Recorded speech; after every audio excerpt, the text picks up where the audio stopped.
New video just released on the official Marvel Strike Force YouTube channel. And the key thing from the video is that in September, there's going to be a new boss for Battle World, and that is going to be SENTRY. So I'm expecting that experience to be similar to that of Null. So SENTRY will be coming to the game, and hopefully he's a playable character. Now, this video is 6 weeks old. This video was shot when I was in Culver City on the 14th of last month, 6 weeks ago.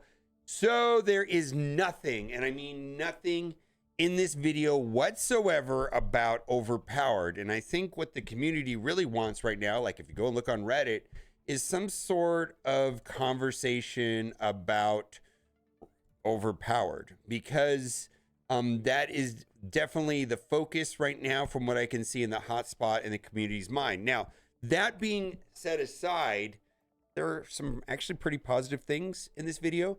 And as far as the future of Marvel Strike Force, I'm largely cautiously optimistic, but all of that is being overshadowed by overpowered. And the things presented in this video were pre-overpowered coming to the community, because it's a 6-week-old video.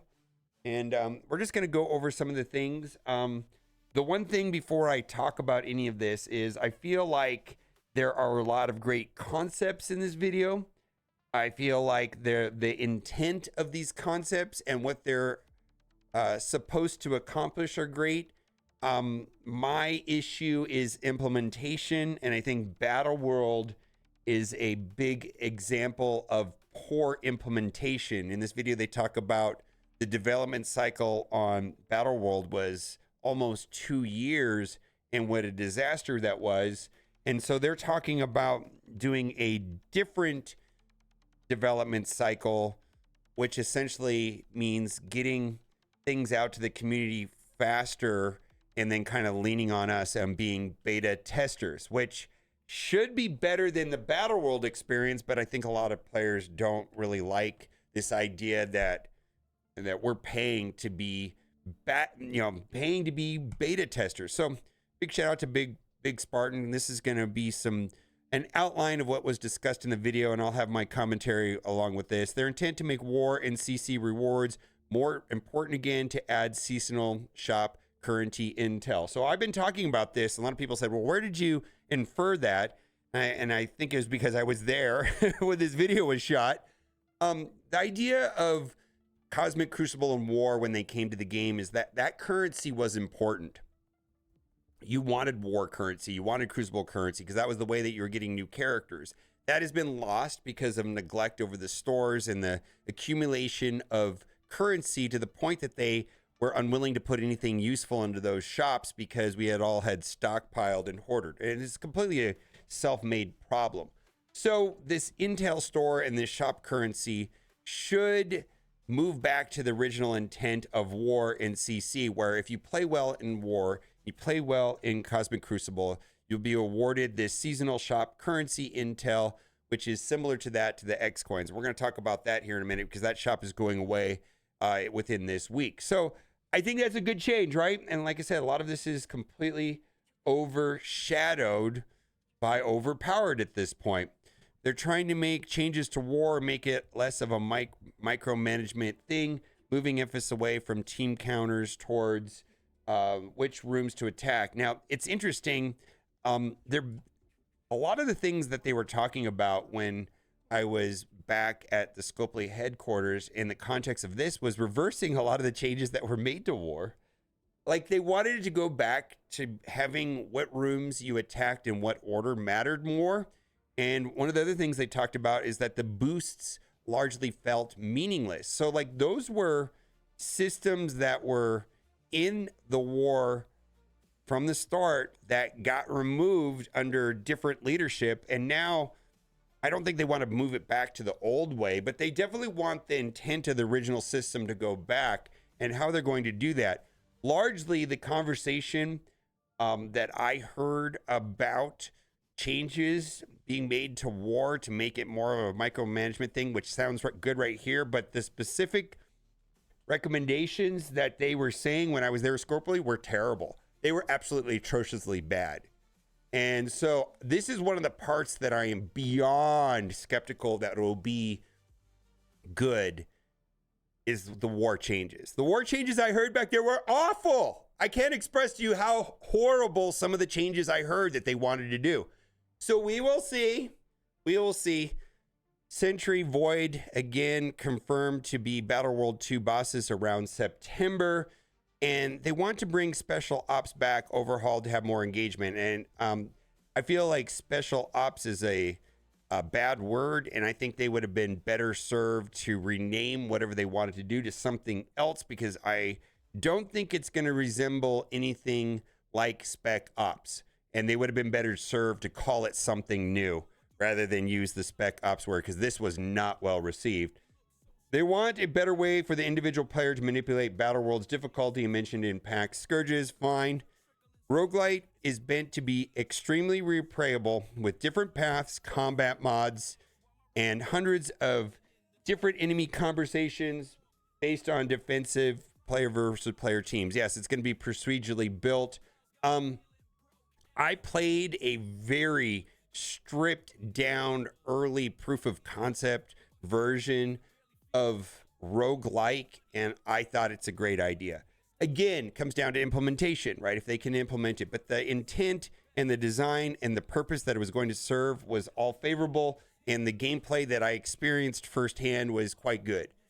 We'll see what happens, right? They want to incorporate, the content creators, Envoy, Meyer, MSF, PV, and the community feedback much earlier in the process, developing roguelike compared to Battle World. And so this is what I was talking about a minute ago, is that Battle World was like a 2-year development cycle is what they said. And, they springed it on us like 18 months into that process, and it was terrible. And they didn't have enough time to regroup it at all. And the final product turned out to be not good. So I feel like this is kind of like double-edged. Like, I feel like it's good that they want to incorporate the community earlier, and they talked about something called MVP and shipping MVP, which does not mean like most valuable player. It means like minimum viable product. That they wanted to push out like an early beta alpha version of roguelike and then iterate on that based on the community feedback, which means that we are beta testers or even alpha testers. And in theory, I think that's fine for some people. Other people will think that we should get a polished product given how expensive this game is. So we'll see. But part of that process was, 6 weeks ago, inviting us back there to play a very, very stripped down version with an unusable UI, and just to get an idea of the way it feels. So hopefully this will be coming to the game sooner than later, or at least a test version of it will be available. And as far as I'm concerned, roguelite seemed good. It seemed good. But again, implementation, talk is talk. Let's see what happens. Now, there's some other things going on with the game, and this one's of concern to a lot of people, is the Intel store. The in-store will be coming on May 5th. We are changing the end date of the Xcoin store to end on May 5th. Soon we will no longer be giving out additional Xcoins. You will have ample time to spend what you have left in the store. So they are closing the Xcoins store down early. So spend those now, because the shop will be going away. And it looks like, from what I could see, is that a lot of the Xcoins, we're not getting more.